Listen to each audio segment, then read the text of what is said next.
Hello and welcome to the Conscious Entrepreneurs Podcast, a series of inspiring interviews with spiritual leaders and entrepreneurs who have successfully turned their passion into their own business and who are dedicated to living their best possible life while making this world a better place through their work, offerings, and authentic presence. I'm your host, Anna Frolic. I am an intuitive guide and mentor for purpose-driven business owners who are ready to break free from their self-imposed limitations so they can confidently step into their true calling, make more money working less, and embrace the life their soul is craving. I'm so excited you're here with us, and I can't wait to introduce you to today's guest. For more information about this and past episodes, please visit www.annafrolic.com. Hey everyone, and welcome to another episode of the Conscious Entrepreneurs Podcast. I'm your host, Anna Frolic, and my guest today is Kathryn Mussell. Kathryn is an intuitive energy healer, ascending earth creatrix, and creator of the healing modality Ascending Earth Reiki. It is her passion, purpose, and mission to help humanity understand and be more at peace with the shift into fifth dimensional consciousness as part of the process of planetary ascension. She helps women to evolve into new systems of belief that create harmony in mind, body, and soul so they can align positively with this shift and welcome in more joy, clarity, inner wisdom, inspiration, creativity, and divine connection with the ascended and earthly realms.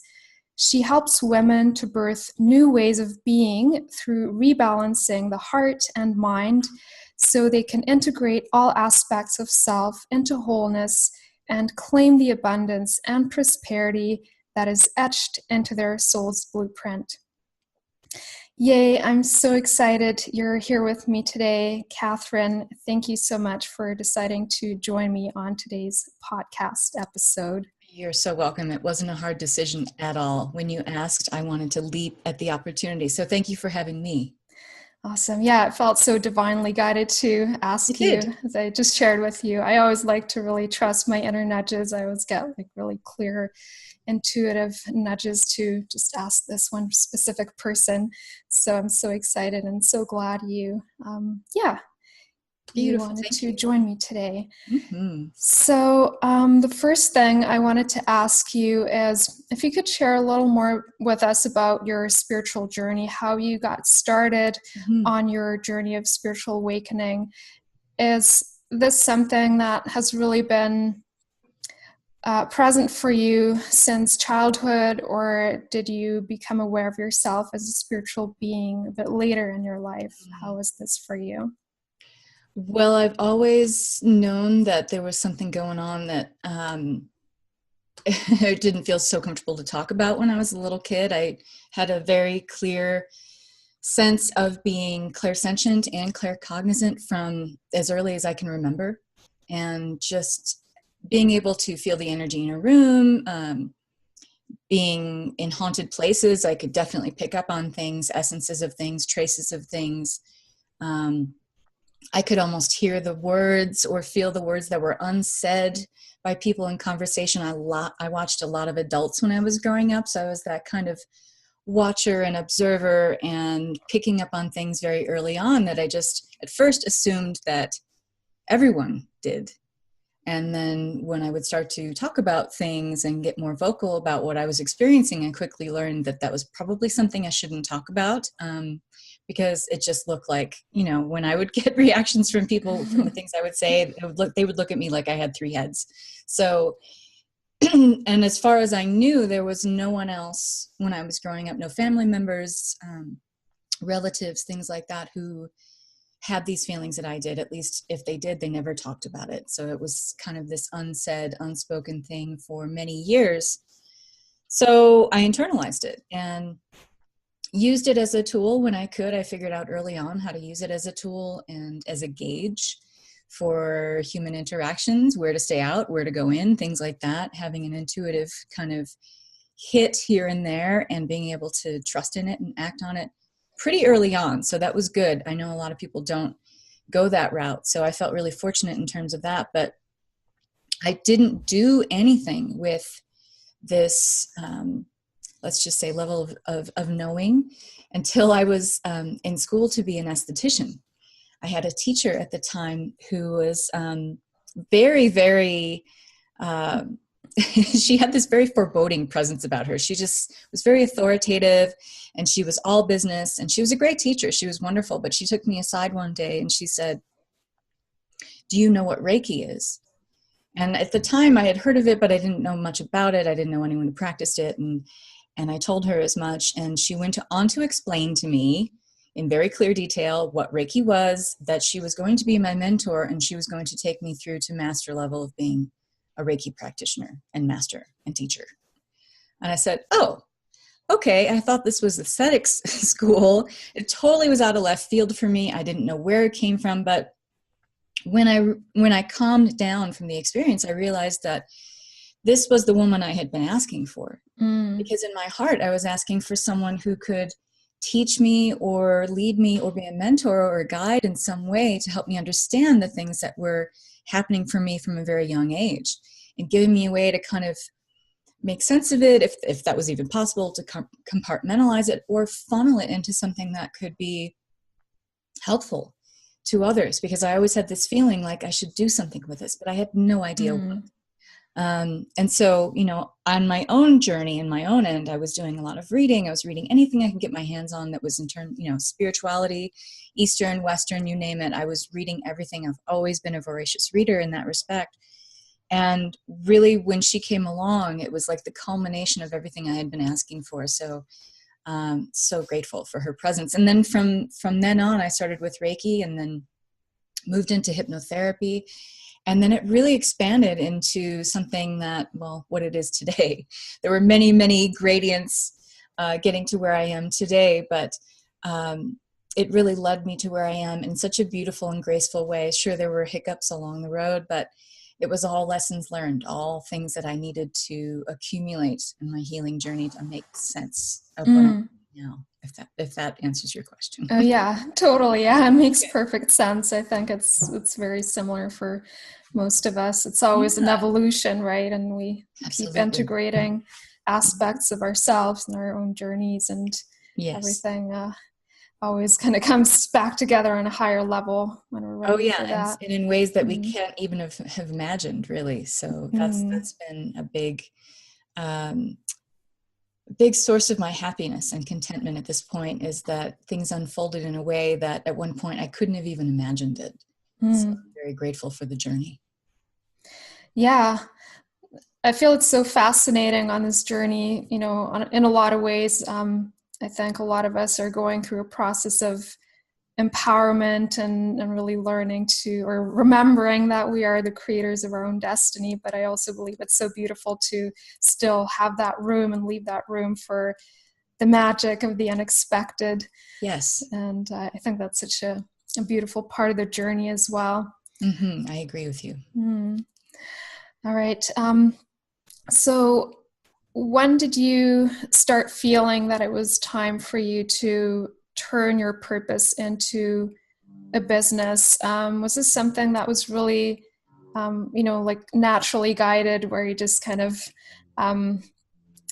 you felt like almost you didn't have another choice, or was there like a pivotal moment in your career where you just knew it was time, and you kind of felt that it was time to leave your old career behind and start fresh? Yeah, it kind of hit like a brick wall for me, because I'd been a bartender in hospitality. I'd been manager and done banquet work, and I'd been in hospitality forever, really. It felt like that way for a while. And so I had my side business in San Francisco. I had an office. I had a brick and mortar office where I did hypnotherapy and Reiki. And it was fantastic. I loved it, and I wanted to just do that full time. But I wasn't completely on board with the idea that I could make this a viable career that could support me. And many healers go through this, tragically. But we're starting to come out of this cocoon, I think, that we are starting to realize the realm of possibility that lies in, how many different ways we can creatively support ourselves in this business. But at the time, that was not part of my realm of experience at all. And so I wanted to keep this bartending job. And one day it just reached this head, really. And it was, I remember the day very, very clearly. I was getting off the bus that used to take me an hour plus to get to work from where I lived in San Francisco, where I worked. And I got off the bus, and I remember literally feeling my legs like, we're not walking towards that place. We're just not going there. It was like this whole body, mind, spirit connection that just said, you are done with this. And it really hit me like a brick wall. And I called into work that day. It took me that long to get into the city, but literally walking to work was an impossibility. I felt just completely stopped in my energy. So I had to listen to that. I had to pay attention to that. So I called into work, made up some lame excuse. I don't know what it was. I was sick or something happened on the bus. And I just went and I sat down in a cafe and I just thought about this. And I got out my journal and I started writing all the pros and cons of just stopping right here today, being a bartender and being done with it completely, and all the pros of what it would mean then to me, how I would be able to step up, really. And to me, that day was my call to action. It was that final moment that was just like, this is your make or break moment. This is when you get to decide. Because for a long time, my heart just wasn't in what I was doing at all as a bartender. I mean, I loved the people that I worked with, but other than that, there was nothing in it for me. There was no passion, no excitement. I knew I wasn't going to go anywhere. I didn't want to be a manager again. And the connection that I felt with my clients at that point in my career was so strong that I just felt that I could be serving so many more people. I could be doing so much more good. And that's really where my heart was. And that was the day. That was the day I just broke with that completely. And I never looked back. And not to say there weren't rough patches, there were, but I was always in full stout belief of my decision that it was the right thing to do. Yeah, that's so beautiful. And I think it's really so often it's really just a matter of making that decision. And I guess when you reach that point where it just becomes too painful to hold on to those things that we feel give us security, but at the same time, there's this inner soul calling where it just gets too painful and you can't do it anymore. Right. And when you get to the nitty gritty of that and you realize that all that job was offering me was just a paycheck and nothing more, and weighing that against all of the things I was being offered and given and gifted on a daily basis from doing what was aligned with my heart's purpose and mission, it was a no-brainer. That decision became easy. Yeah, and it's so beautiful that I think when we really let go, that's the moment we really start opening to receiving too, and then all the support is there. Absolutely. Absolutely. And then the amount of alignment with, opportunities with the right people, the right situations just came in like gangbusters after that. So it was really an affirming decision. Awesome.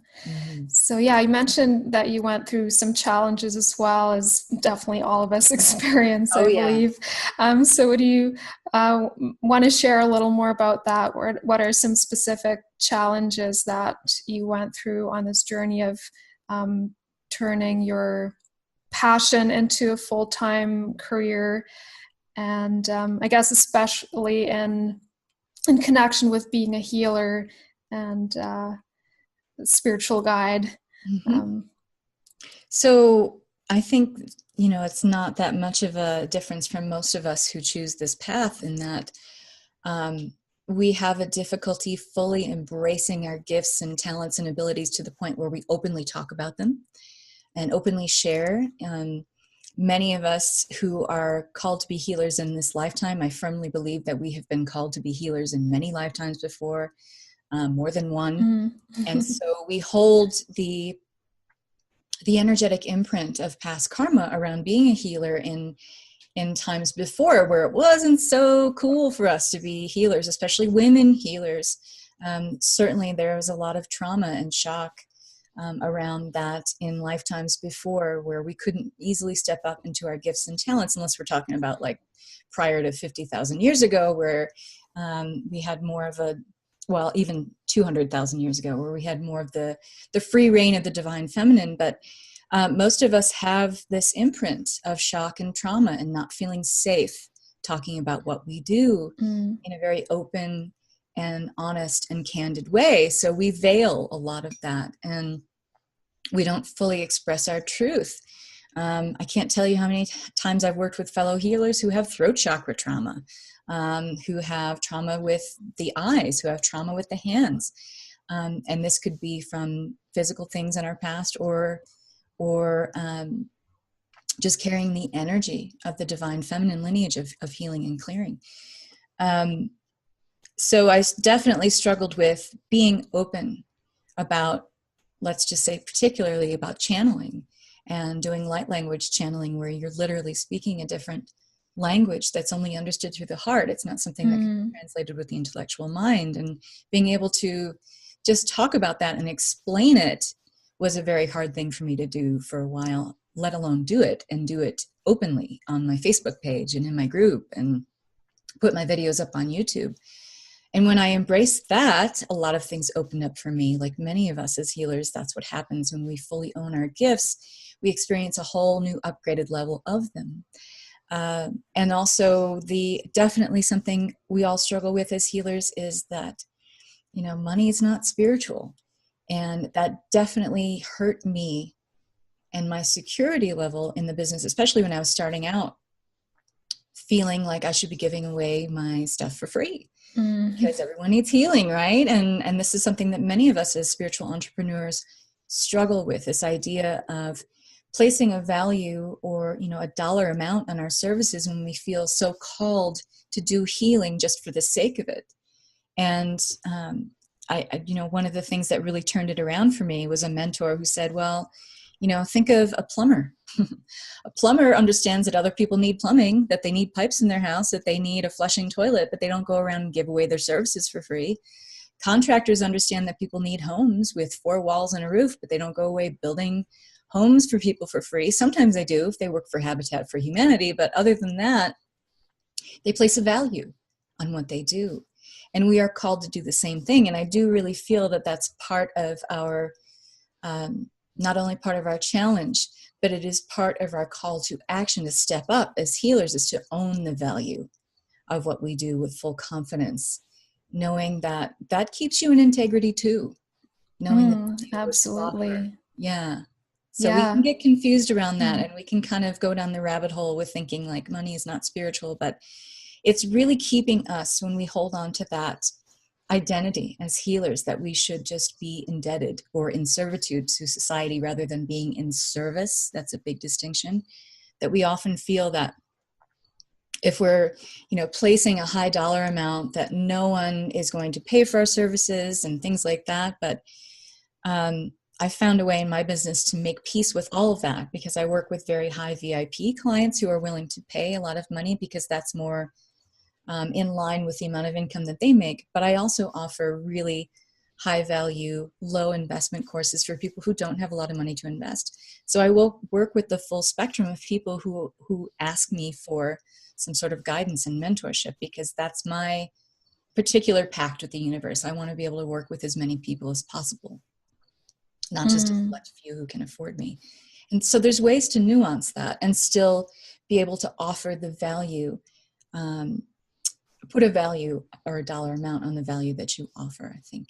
Yeah, I feel this is so true, because when we really see that value, that's when we can also share it, when we can give it. And that's one thing you mentioned, you can actually serve a lot more people. Yes. When you're open to receiving that amount of support. Yes, absolutely. Absolutely. I think that's very, very true, and an important distinction for all of us as healers to make.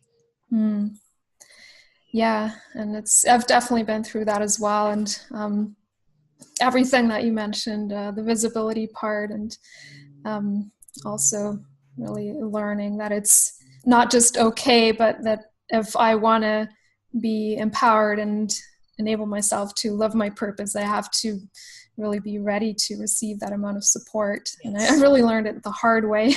Yes. And I remember having so much resistance initially to charging for my healing work, and even for the creative work that I did in the past. But then when I became a healer, that went to a whole new level. Mm-hmm. And I remember feeling so much guilt around that.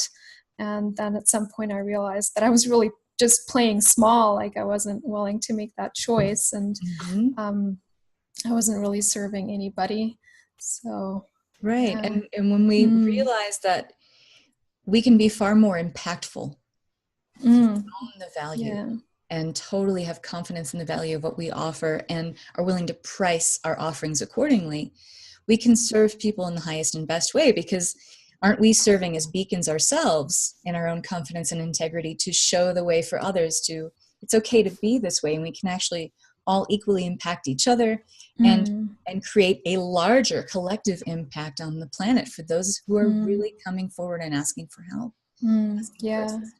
And I think it's so important as we're shifting into the higher dimensions as well, because when we really go into that consciousness, understanding that we're all connected, that we're all one, then we actually know that if we're sacrificing our own well-being, we're in a way hurting other people. Yes, or I totally believe that. And if we allow ourselves to receive abundance, then we also do that for everybody else. Indeed. So yes. One of the things that you do is you are a guide for people who are ready to make that shift from the third dimension to fifth dimensional consciousness, especially in business. I saw some of your recent live videos, I think on YouTube as well. And I found all that really fascinating. So I wanted to ask you if you could share a little more about what exactly that means, especially in terms of shifting a business or recreating a business in the fifth dimension. What are some important elements of that shift? And could you explain a little more? I'd love to talk about that, because I'm very, very passionate about this right now. So I teach a class. It's called Heal, Awaken, Align Bootcamp, and it's specifically for spiritual entrepreneurs who want to bring their business from 3D into 5D. I find it very interesting that many of us who are spiritual entrepreneurs, and we're on this journey of expansion and trying to understand, make sense of the higher realms of consciousness and the vibration that we're shifting into. And those of us who are spiritual entrepreneurs, we are so intimately tied to our businesses, yet we're doing all this work on ourselves, but we're leaving our businesses kind of where they are. And not everyone is doing this, but I do see this a lot. And I feel like, well, that's a really great place to kind of step in here and shed some light on how to bring your business that's still operating in a paradigm of 3D and bring it into 5D. And I think there's three major components of that. And this is definitely what I place a lot of emphasis on in this 6-week bootcamp. So balancing the masculine and feminine traits of every aspect of your business. I'm talking about everything from the front end to the back end. If you are bringing in a masculine and feminine balance, and there are 12 key traits that I talk about on each side of that, it really does create a shift energetically in your business. It's an energetic upgrade, really, because what you're doing is bringing in complete harmony to those parts of your business that maybe you haven't even thought about balancing it with the masculine and feminine. And some of us who are, it's just interesting how I've seen this unfold. Some of us who have our approach to, let's just say, doing one-on-one work with our clients, maybe we lean towards the more feminine, nurturing side with our clients. But when we are in our business, it's very masculine. The way we create, let's just say, the posts that we write, the copy that we write for our posts, the way we go about the day-to-day in our business, it can be very masculine. And there's nothing wrong with this until there's something wrong with it. So when you balance the masculine and feminine, it's like having this constant sense of awareness of where things are in harmony in your business or where they aren't. And when I applied this template to my own business, I just saw the proof in the pudding. I mean, the shift was almost immediate. And when I started looking at every aspect of what I do in my business in this way, like, what's out of balance here? having that, correction, that tipping of the scales to bring everything back into harmony again, really creates a huge shift. So that's one of the things that I talk about. The other thing is bringing our inherent gifts and talents and abilities. So those things that perhaps provided us with that calling, that call to action to step up and be spiritual entrepreneurs in the first place. Whether we're psychic, we're mediums, we're clairvoyants, whatever that is, but taking those inherent innate gifts that we have and bringing them up to a level of self-mastery.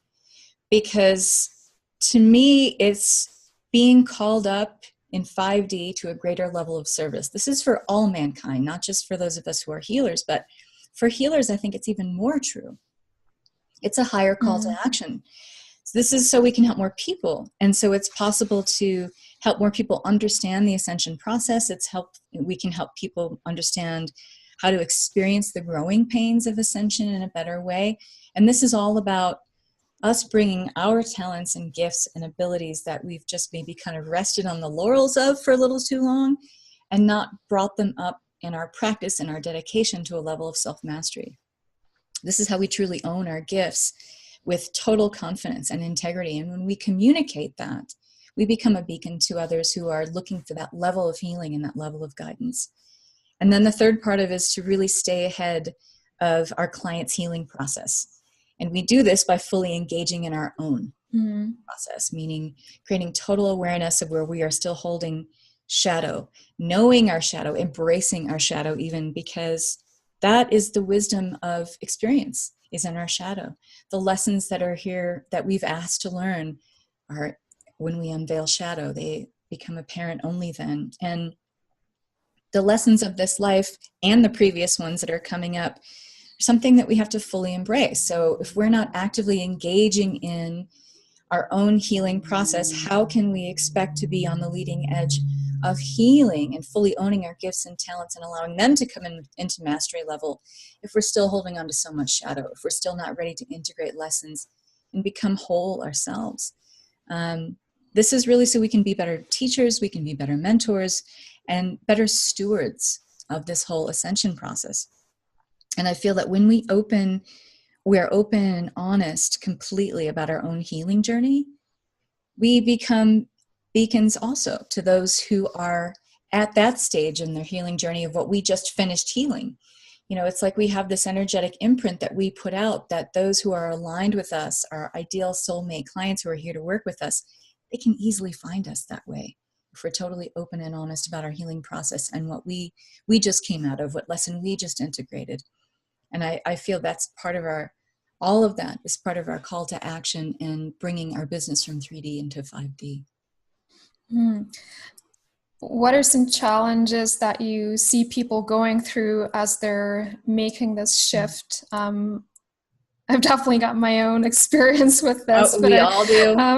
All do. But, it's impossible for us not to, because we're doing this work, but we're still human. We're still here on planet Earth. So I think it's, for many of us, and I'm speaking, of course, from personal experience, it's easy to get swept up in the chaos and the turmoil of collapsing timelines that are part of this shift in vibration. Oftentimes people think when we're going into 5D or the new earth, we're going somewhere. We're not actually going somewhere. We're elevating. We are moving through vibrational levels and increasing the overall energetic frequency of Mother Earth. So because we are so intrinsically tied to her energies, we're along on that ride too. So we're not going anywhere. We're just entering into a new vibration of Earth.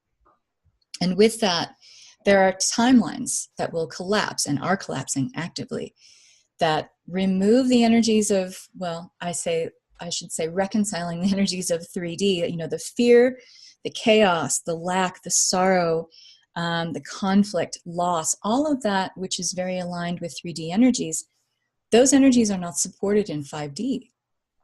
So when we experience this collapse of timelines, which is like this ultimate reckoning and reconciling of the energies that are part of 3D that we're still holding on to in our imprint and the Earth's imprint, they are falling away, and we get swept up in the turmoil of that, the echoes of that.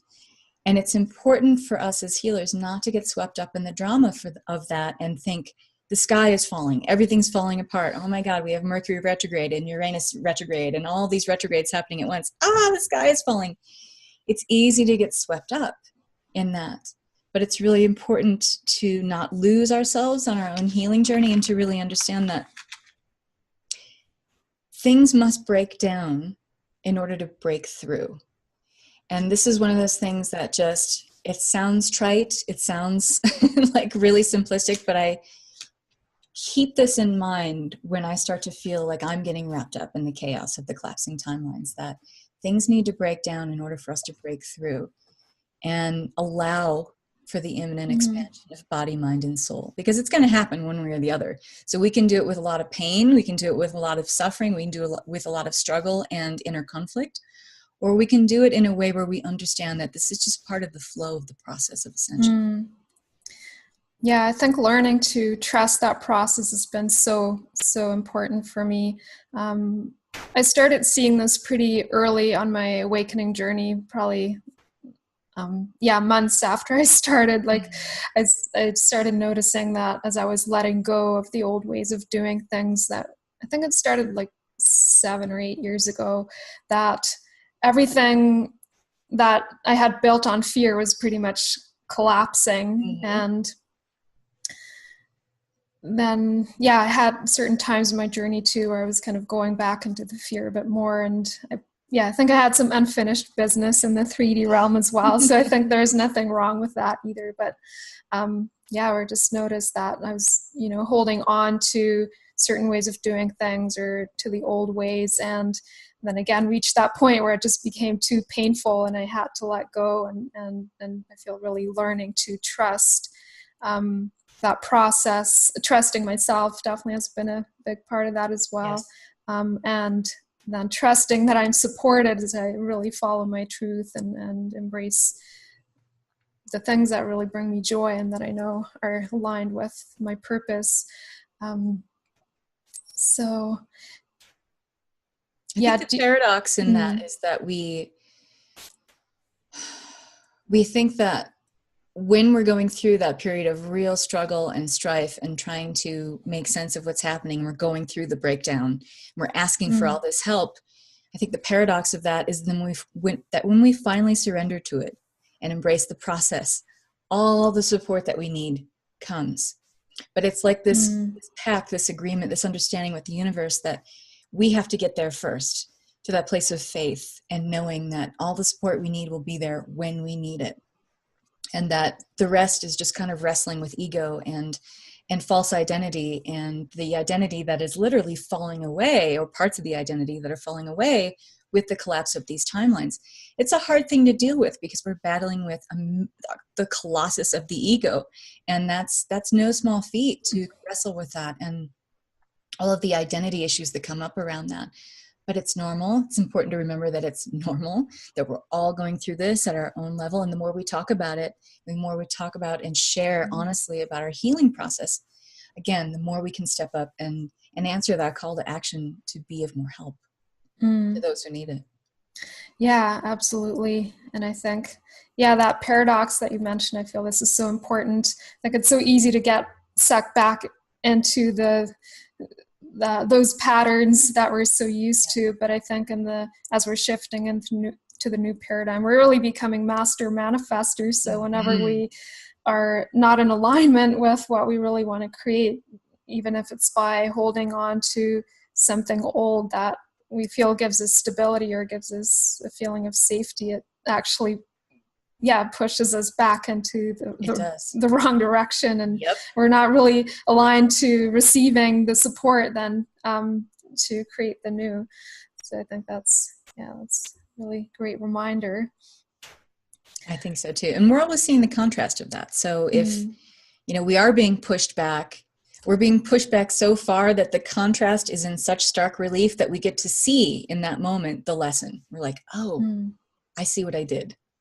I see this now, because it's literally in black and white. And you're like, okay, all right, now I can go back and I can make this adjustment. It'll feel a lot better and I'll feel more whole because I will have integrated this lesson of, I don't need to recreate this now. I lived through it, so I don't need to do it again. That's how quick this process is and how accelerated the energies are now. And you mentioned that, we're master manifestors. Like, we are manifesting faster than we ever have. So it's really important for us to be good stewards of our thoughts, our feelings, our beliefs, because it's manifesting so quickly on the material plane, on the 3D plane. Mm. So we really have to be careful about what we're thinking about, what we're doing, what kind of behaviors support the thoughts and the feelings and the beliefs that we have, because we are manifesting so fast. Mm. So just as quickly as you would manifest something negative, well, you can manifest something positive, something that is self-affirming. Mm. So it's important to be mindful of that too, I think. Yeah, absolutely. I guess the good thing is that because things manifest so quickly, we become aware of what we're doing much more quickly too. Yes, it's all happening so fast, but it's all happening for our highest and best good, and that's an important thing to bring to heart as well. All right, so we're almost at the end of our interview today, but before we end the session, I just wanted to ask you if there's anything else that you wanted to share with our audience, any messages that you wanted to share. Yeah, I mean, just to kind of piggyback on what we were talking about with the energy and how fast things are accelerating, we're going through a period of lots more power surges now. And what I call power surges are these accelerated timelines that are coming in. Just as we're collapsing timelines in 3D, we are bringing in new timelines.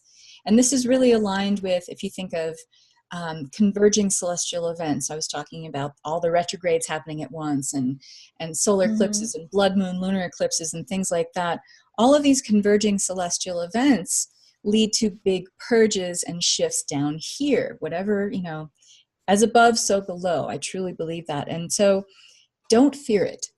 My advice is just understand that this is part of the new normal that's being created here. These intense power surges of energies where we feel an uptick in ascension symptoms and we feel these shifts down here. Embrace it. And don't fear losing your identity. Understand that new things are coming in that are more aligned with what you are asking for. So this loss of identity that you're experiencing, and it might feel big at the time, that pang of that fear that makes you feel butterflies, it's fleeting. It will go away. Embracing this process for what it is of you becoming more will allow you to understand more of your infinite nature. It'll allow you to understand more of your joy, more of why you're here, your purpose and your mission. And that is ultimately more self-satisfying. So it's easy to get caught up in the chaos, but embrace the process as much as you can and ground yourself. Ground. Oh, yeah. I'm big on that. Whatever your favorite grounding practice is, do it and do it a lot.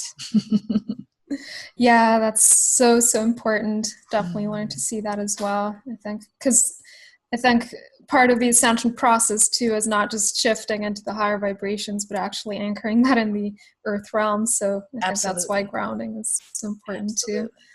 Because we only have one filter for this whole experience, and that is the physical body, which is very much part of this 3D plane and part of Earth.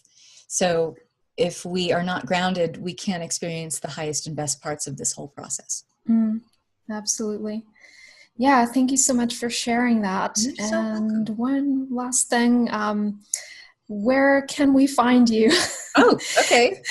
Well, my website is pretty easy. It's kathrynmussell.com. And then I have a podcast, The Abundant Intuitive. As far as I know, that's on iTunes, Stitcher, Google Play. Yeah, actually subscribe to that. Oh, nice. Yay. I have a YouTube channel that also bears my name, Kathryn Mussell. And there's a blog on my website. And you can learn more about Ascending Earth Reiki on my website. It has its own page, kathrynmussell.com/Ascending Earth Reiki. And am I forgetting anything? I think that's it. Your Facebook group? Oh, my Facebook group. Yeah. So I have a Facebook group called Ascending Earth Reiki. And then my business page is Kathryn Mussell, Ascending Earth Reiki. All right. I'll definitely include all those links. There's at least some of them. I'll include them in the show notes as well. Thanks. So it'll be easy to find. All right. Yeah. Thank you so much, Kathryn, for being here with us today. I really enjoyed this conversation. And thank you so much, everybody, for listening or watching the video if you're watching this on YouTube. And I look forward to being back with another episode very soon.